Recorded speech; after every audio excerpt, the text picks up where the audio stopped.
Proving mathematical identities is going to be one of the hardest things that you do in this course. The reason why is because it relies entirely on your ability to do algebraic manipulations correctly and consistently. One little algebraic mistake throws everything off. And it's very obvious when we're grading papers when someone's faking it, because there are some steps that just don't make sense logically and don't make sense algebraically. And so this is something that will take a lot of time and practice, but if you do all the exercises and put in the time and the effort, you will be okay. If you try to fake it, you're just not going to make it. So this is one where I really want to emphasize the value of doing the exercises slowly and carefully, and being honest with yourself when you're trying to fake it, because it's very clear from the grading side when you are. Okay, so proving an identity. What does that really mean? You're going to have some sort of equation where you're going to have the left-hand side is equal to the right-hand side.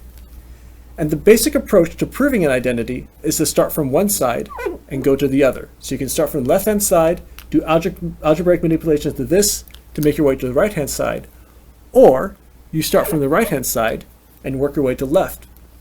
Now, the basic heuristic for this is typically that you start with the more complicated side and try to make it simpler, because the more complicated side gives you more hints as to what sorts of manipulations you might need to make. I will say that there is another method here where you sort of meet in the middle, but for this level of work, this isn't one that's likely to come up, so you should sort of think of going from one side to the other. Now, some of you may have learned how to do this incorrectly in previous classes. Some teachers teach this where you start with both sides of the equation and you manipulate both sides of the equation, try to get it down to an equation that looks like 0 equals 0 or x equals x or something like that. That turns out to be mathematically incorrect. And if you learned it this way, unfortunately, you're going to have to unlearn it, because that's not the way to do these problems. The way to prove an identity is to start from one side and work to the other, whether it's the left-hand side working to the right-hand side, or working from the right-hand side and trying to get to the left-hand side. Here's an example of proving a trigonometric identity. Prove that 1 plus cotangent alpha over cosecant alpha is equal to sine alpha plus cosine alpha.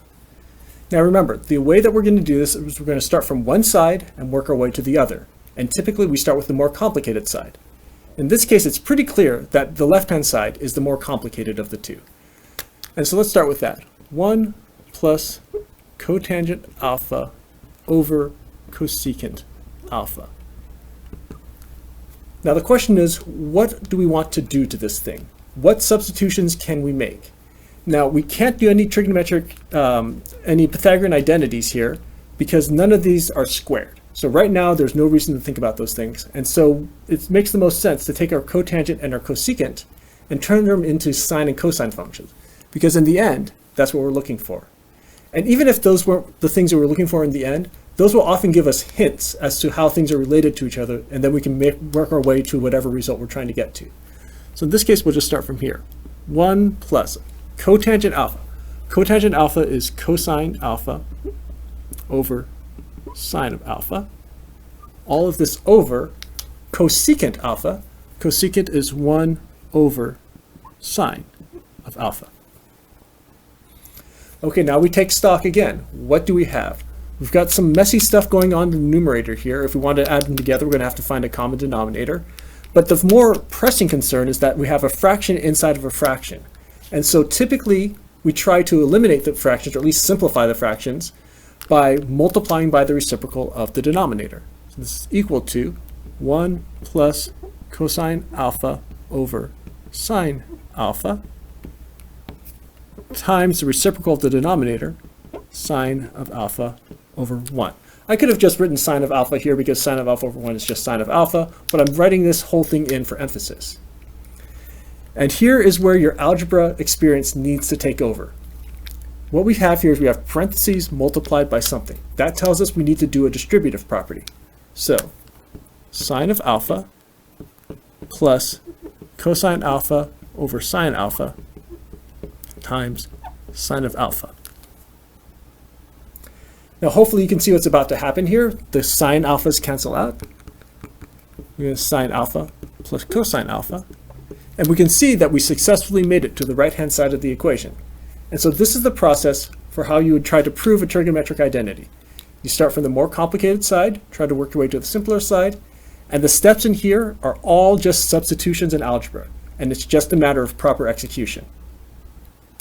Here's another example. Prove that cosine squared theta over 1 plus sine theta is equal to 1 minus sine of theta. Now again, starting from one side, working our way to the other, and typically starting from complicated, working to simple. This is the more complicated piece. So we'll start here.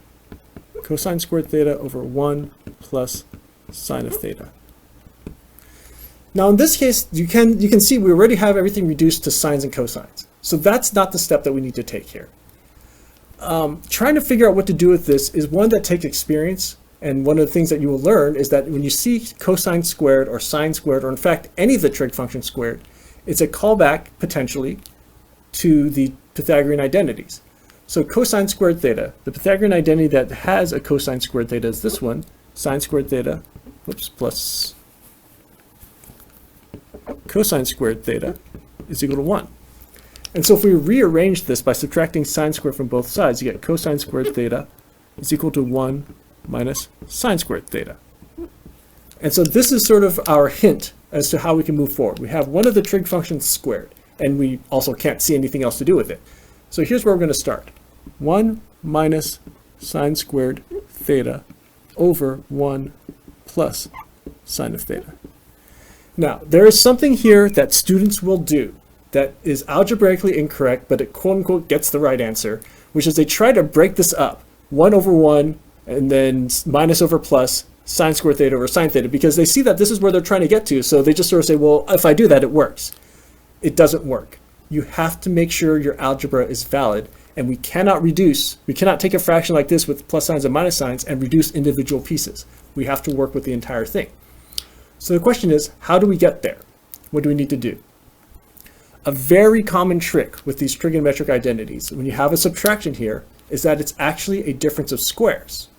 This is 1 squared minus sine squared. And so from this, there's a factorization that you should know, which is when you have the difference of squares, this 1 squared minus sine squared, this could be 1 plus sine of theta times 1 minus sine of theta, all divided by 1 plus sine of theta. And now you can see that the 1 plus sine theta cancels the 1 plus sine theta here. And that is how you get down to 1 minus sine of theta. So when you do these problems, again, don't fake it. You have to make sure your algebra is valid, and you have to go carefully, and you just have to make sure that you know what you're doing. And if you're not sure, take your time, ask questions, and just think, am I faking this? Am I just kind of guessing at stuff? Or does it really make sense? And if you slow yourself down enough, you ought to be able to catch when you're faking it with something like this.